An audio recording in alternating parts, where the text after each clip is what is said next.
Hi everyone, I'm Robin Rosales with Black Horse Ceramics, and I threw several large bowls yesterday and they're dry enough now today to trim. So I've got a couple of trimming tools here. This is a bird's head trimmer. Whenever you get into pottery, generally they will sell you a packet of tools and something like this will be in there. This is what these are for. This one is a regular trimming tool. It's about $6. It's pretty durable. You'll just have to keep sharpening it. This one is by Heim, X-E-I-M Tools. This one is titanium infused, and it's a very nice trimmer. It will last you a good long time, and I prefer it to the other one. And you can get them on Amazon. Like I said, they're about they're Heim. They're about 15 to 20 bucks. So what I'm gonna do is I'm gonna start with this edge. I have this down on a special bat. This one is foamy, and this pot kind of sinks into it, and I don't have to put clay to keep it in place. So it's centered, and we are ready to go. So I'm gonna put my fingers here to balance it, and we're not gonna be taking very much off of it today. I'm gonna start with this right around the edge, and after I get done with this, I'm gonna show y'all how much generally I'm pulling off of these pots. So I've got that about where I want it. And I'm gonna start on the sides. And I'm just gonna kind of go down this and skive it off. If any of y'all have done wood turning, this looks a little bit like wood turning. So you're kind of shaping, you can reshape the bowl a little bit, but mostly really just gonna clean up the profile of your bowl. And this is done when your bowl is weatherhood. You hear it down there, that squeak, that means that edge is getting dry.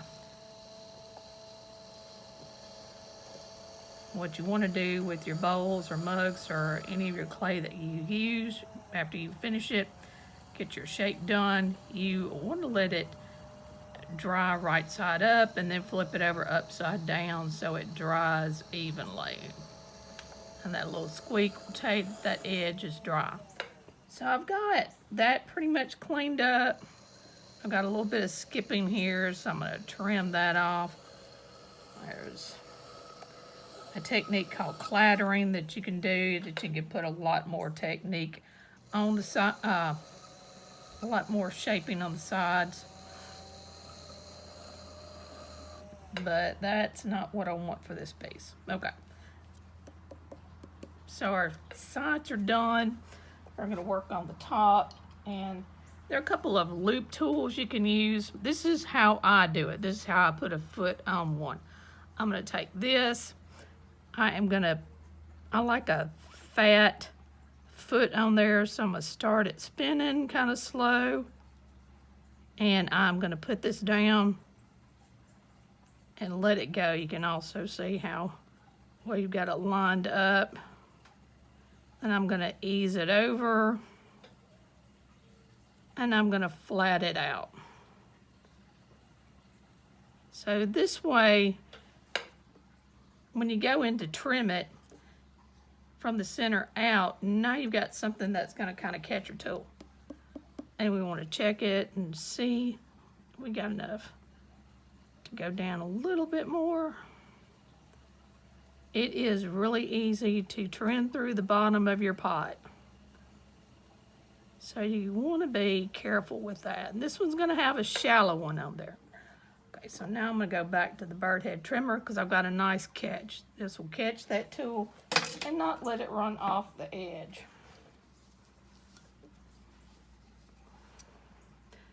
I'm going to put the tool in the center-ish.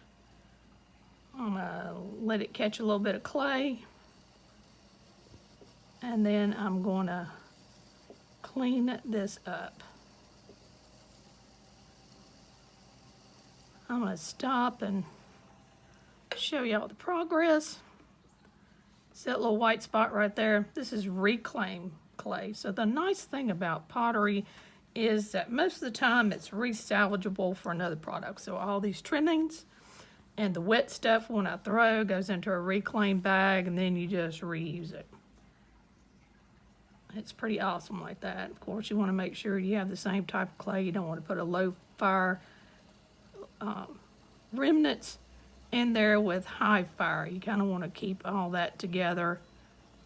And if you do porcelain, you'd want to have a bag of porcelain too. So now we've got a little bit of an edge right there we're going to have to clean up. Just going to set this right here. Because I've got the foot nice and deep, not an issue. Okay. I like to put a bevel on here because if I've got anything rough in the kiln that's going to catch it, plates are really bad about that, it will catch on this sharp edge. So we want to kind of have it rounded. You can think of that sort of like a sleigh skid or a ski, but it's got a little bit. We're just going to take that sharp point off and make it a little bit round.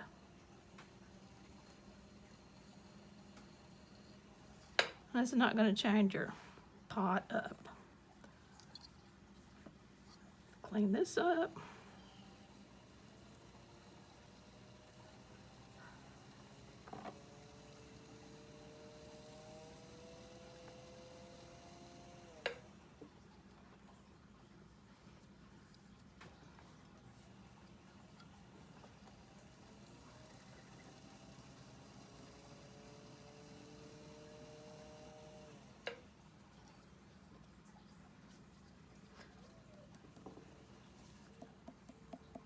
I'll pull a little bit more off the side.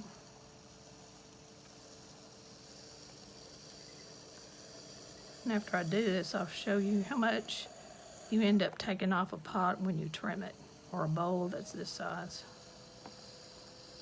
And really that kind of depends on how you throw. Some people throw a little bit thicker, some people throw a little bit thinner. So it really just kind of depends on you. Okay, so this little area right here between the foot, I want to clean that up a little bit. So I'm going to go back. I'm going to get a loop tool. I'm going to put the loop tool right here. And I am going to cut me a little bit of a groove. Now I've got plenty of clay in here to do this with. And we're going to give the bowl a little bit of a different profile. And I'm going to come back where I have this edge right here that's a little bit sharp. I'm going to touch that up just a hair. And sometimes you gotta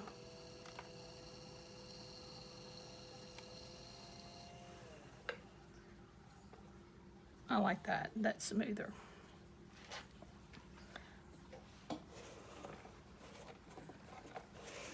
So after your pot's finished trimming, you want to check it. I got a little area right here I want to clean up.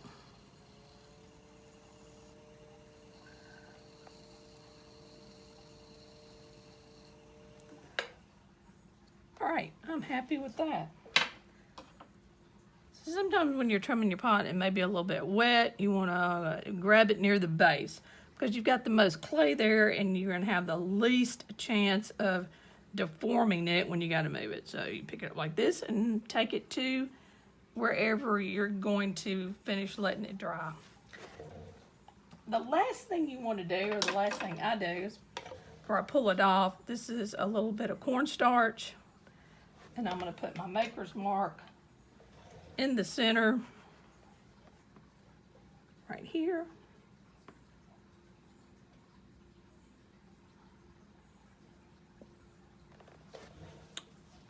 There we go. And that's how you trim a pot.